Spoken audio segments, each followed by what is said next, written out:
Okay, guys, you're gonna lose me. I'm gonna stand up in a second, but hopefully you'll be able to hear me. Gonna do ankle mobility.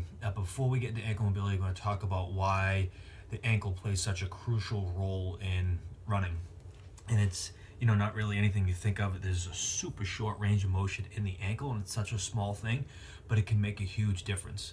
And when we talk about the chain, I said the word kinetic chain, which sort of sounds like a term that doesn't make sense, but if you think of the whole body, from the head down to the toe, the feet, there's just a bunch of body parts that line up, and every single body part is kind of like a link. That's why it's called a chain.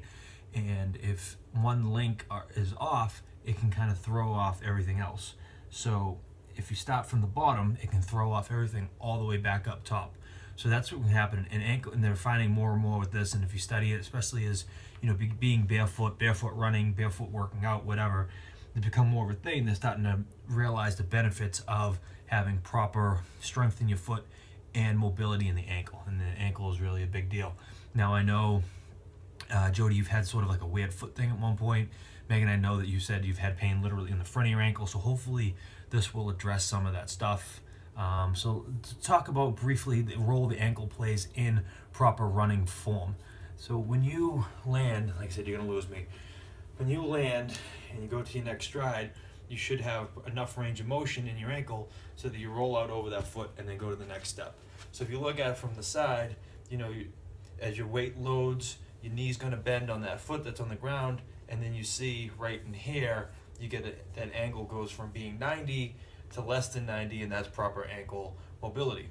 Now, if that's short, if you don't have that full range of motion, you're here, and that's going to stop your stride. So rather than flowing out over your foot and going to your next stride, it gets shortened, and then that's a chain reaction all the way up from there. So you could end up putting undue stress or balance on the muscles, and the tendons in the lower leg, because it's going to stabilize. It has to help with stabilization, get over the ankle.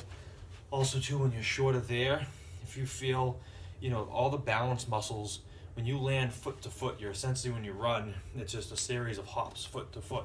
When you land, the muscles that stabilize the body or give you balance are in the hip. So now it's forcing you to balance more because you don't have that proper stride and flow out over the ankle. So now that can tax the hip. You can have issues where you get sore muscles there, you can get a pulled muscle there, you can just get tightness, which can lead to your hips getting out of whack. It can lead to back injuries, it can lead to pain anywhere in the pelvis or the hips. Also too, proper alignment, your knee can start to drift in. So now the IT band comes into play, because that's getting stretched and it's rubbing against the bone. The knee gets out of whack, so you can have pain in your knee. So if you don't have proper form, which a lot of times comes from having proper range of motion and just functioning properly, it can lead to a whole bunch of things. So let's specifically look at the ankle. So I sent you that video, but that one, like I said, you need a band. A lot of times we don't have access to a band, but you can use tubing, and all it does is it puts some tension on the leg, on that bone, so it just gets you in proper alignment, and then you can kind of work through. But we can do it without it. And I actually like to go to one foot, and again, you want a proper base on that foot. Think of a dot behind the big toe, dot behind your pinky toe, a dot right in the middle of your heel. Distribute the weight evenly over that triangle. Really flex your foot. Get a good firm hard arch to the point where you can stick your fingers under your foot, and then just lean forward out over that ankle. So think about almost like you get into a sprinter starting stance. Just really see how far forward you can come over that ankle while keeping that foot completely flat on the ground and flexed. And if you'll find a spot that hurts, like I have a spot right here that hurts, just kind of lean a little bit into it and kind of lean the other way. Try to make circles in the other direction, sort of make figure eights. You'll find spots that hurt. Get into that spot that hurts. Right now I'm even like digging my thumb in there, and just kind of work through it. The other thing you can do, and this is great for hips and ankles, so you can hit both at the same time, is literally just get into a deep squat and then just stay there.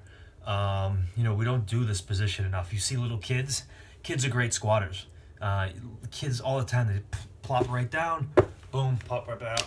Like as adults, because we sit, things get tight, but just don't function the way we're supposed to. It's very difficult for adults, very uncomfortable for adults to get into this position. A lot of it has to do actually is with how much range of motion you have in your ankles. So just make sure your feet, again, good solid base, flat on the floor, good firm hard arch on your foot, and just kind of hang out. And just kind of hang out in the spot here as long as you can. 30 seconds, minute, 2 minutes, whatever. It's great for you. A lot of times people will say, oh, it hurts my knees to squat. The pain you feel is in your knees, but a lot of that actually comes from your calves. Calf muscle crosses the knee.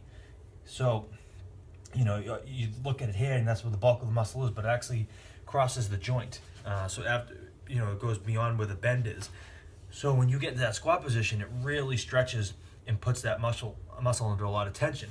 So a lot of times because that muscle's tight, it hurts. So what you can do is just take a towel, roll it up, say it hurts on my right knee. Stick it behind your knee. What it does is it gives you a little bit more space. That muscle doesn't have to stretch quite as far because this is actually taking up some of the slack off that stretch muscle. So that will help. The other thing you can do for your ankles, and this is for the front of the ankle, and it's just kneel down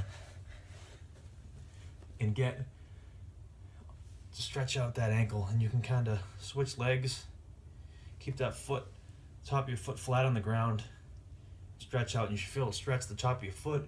You should feel it stretch those ligaments and tendons and muscles. Cross over the front of the ankle if you want, and lean back a little bit.